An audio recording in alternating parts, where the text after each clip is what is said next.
Hello, welcome. Come right on in. Tyler Pery has a new historical drama called the 6888. So you know we had to cover it here. Welcome to Royal Black and Elite. I'm Lady TrenettWilson. I am your lecturer and social historian, and I am so excited to bring the story to you today. He did a great job. A lot of people don't like Tyler Perry movies, but I actually like some of his movies, and this one was really good. The cinematography, the acting was really good. Now, before I begin my lecture, I want to say thank you, Junior Achievement. They just awarded me for the work I do in the community through my etiquette program. So thank you so much. And thank you to my subscribers. Thank you for liking, sharing, commenting. We have been growing so much. I don't even have words. So I just want to say thank you for contacting me. I'm working on those video requests and they'll be rolling out really soon. So let's begin our lecture.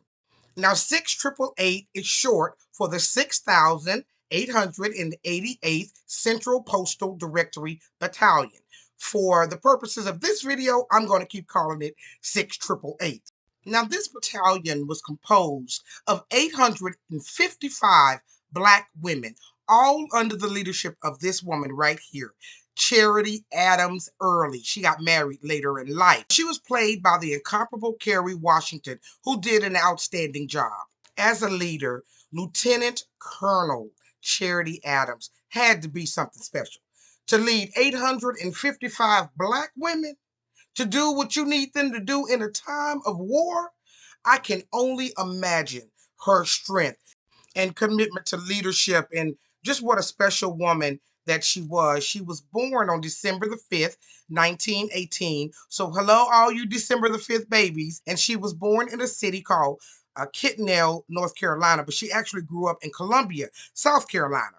Her father was a preacher and her mother was a school teacher. And her mom and dad really instilled education into her.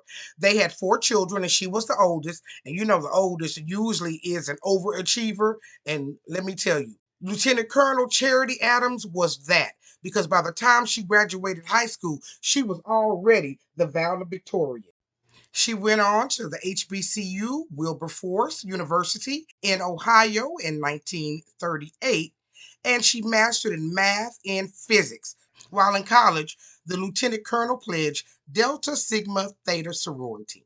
After graduating, she enlisted in the Women's Army Corps, also called WAC. And that was a viable option for women back then. She had graduated from college. She was looking to pursue a career that she would be able to be elevated in. And within the workforce and the world, there was a lot of racism and segregation going on. But at least in the Army, they put her in a unit of all African American women. And she had benefits. She got to travel the world. So this was a good option for her to pursue because she also had a degree at that time. So she went in as an officer. In 1943, she was assigned to be the training supervisor. By 1944, she was in Birmingham, England, and she was the supervisor of a postal service, and she was over the Women Army Corps, the Black women. Of course, during that time, the Army was still segregated, but they were short on staff, and they knew they were going to have to use these Black women. So Mary McLeod Bethune and the first lady then was Eleanor Roosevelt, and they lobbied the Army to tell them, listen, you all need to put these women in some meaningful Army jobs. And so it happened. After the 855 women were selected, they were formed officially on February 3rd, 1945, and they left immediately to go to Glasgow, Scotland. When they arrived, they were inspected and informed that there was 17 million pieces of mail that was on backlog. The 6888 devised a way to organize the mail with a card system that eventually grew to around 7 million. They worked 24 hours a day, 7 days a week, and 3 shifts. Each shift handled 65,000 pieces of mail. They cleared the backlogs in the UK and in France. It was supposed to take them 6 months. It only took them 3 months. I think they went so fast because they didn't have any heat in the building they put them in, and it was extremely cold where they were. They did it so fast they took them to France to clear their mail in 1945 as well. And they were unique in that they were here in a place that was going through war, but they didn't have any weapons. They were all well trained in jiu-jitsu. So hopefully that helped. But they never saw any combat. So thank goodness for that. They were the people who moved the mail and made sure that men who were on the front line losing sometime in battle had a letter from their mom, dad, sister, or brother that helped them fight on one more day. They began to get recognized for their outstanding work. And boy, back then, they always referred to people by their race. But anyway, they did a wonderful job.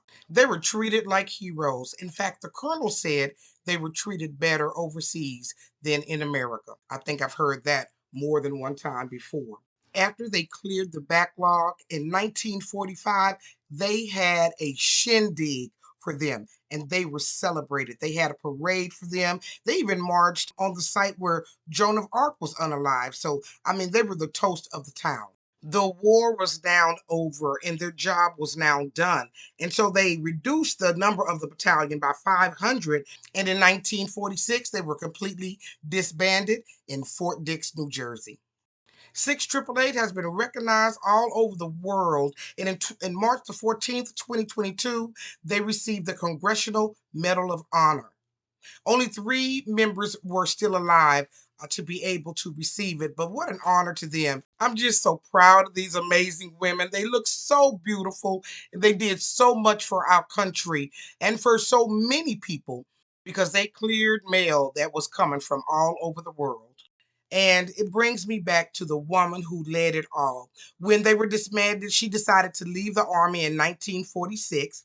Then she went to work for the Pentagon. But then she also went back and got her master's degree. So she just was living her life. And now there's a school named after her called the Charity Adams Early Girls Academy. In 1949, Charity got married to a man named Dr. Stanley A. Early Jr. So that's why her name is Early now.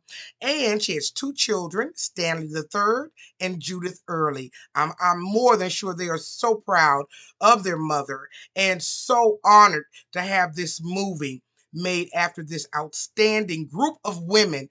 You can only imagine the racism that she had to deal with. She had to stand her ground and she had to be hard and soft all at the same time and lead 855 Black women on 7 days a week, 24 hours a day shifts. I just can't even imagine. But because of what she did for our country, that's why you see all of these different awards and statues and honors dedicated to women who stood in a cold building with no heat to make sure the people on the front line got their mail.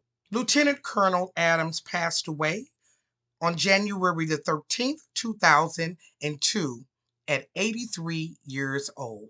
I'm so glad Tyler Pery made this movie to bring out some more of our Royal Black and Elite history. I bet most people had never heard of the 6888 unless you were somewhere near the military, which I was because my husband was in the military. So this movie is near and dear to my heart. Y'all tune into Netflix and watch the 6888.